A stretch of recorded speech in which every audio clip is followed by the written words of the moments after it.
Okay, so here's a very cool demo of genai, and now I'm going to do some demos of genai. And this one is the simplest coders that you can find on the planet. So here we are saying which model we are going to use, the source globes, and that is basically 50 line of codes more or less. Yeah, so very simple, and it's going to use two main crates, which is a udiffx and genai. So let's see how it works first. We are going to go to your terminal. You go to the simplest coder folder, this one. Make sure you have your API keys, and we're going to do cargo run dash quiet. Boom, we have our prompt. Now we are going to say implement a simple py loop up to 5. So that will send to AI, and then the AI in the prompt we're going to see get to change files, and now we have our demo D over there. By default is demo D, and I put it there. And again, everything can be customized on the main here. That's just a demo.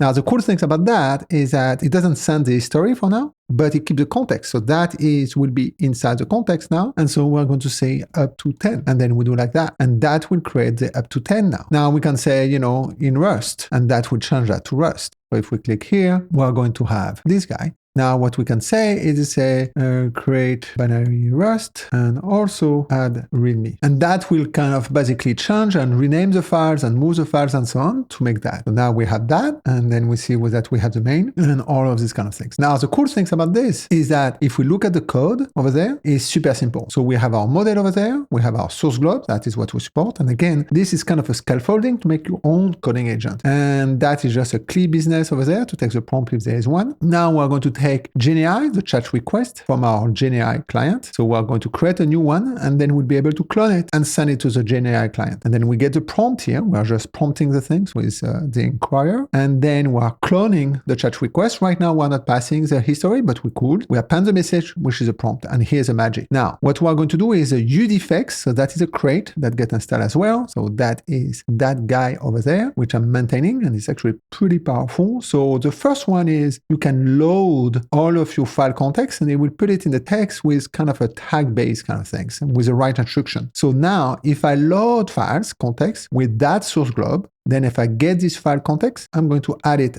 as a user message. So that will put all the files in the context. And then when I execute the chat here, I print it over there and execute the chat, and I'm sending all of these guys. Now, one thing that we have noticed here is that on this guy, when we created the from system, I have you are a senior developer, blah, blah, blah. But we also have this one, which is a udiffx prompt file changes. So now within the udiffx, I know how to prompt the AI to do file changes in an efficient AI optimized way. So now when I get the response, so we are doing this guy here, and then we are taking the first text, put it in the AI response. And now in the udiffx, we can extract the file changes. That is going to be a type, which is file changes over there. And that will allow us to have a file directives, which is patch, new, and so on, all these kind of things. And that is unified diff. And so it's a pseudo unified diff. And then if I go back there, we just apply the file changes in a base dir. Here's the base dir could have been self, but by default that goes to demo dir. And then that's it. And just with that, we have a little coder agent.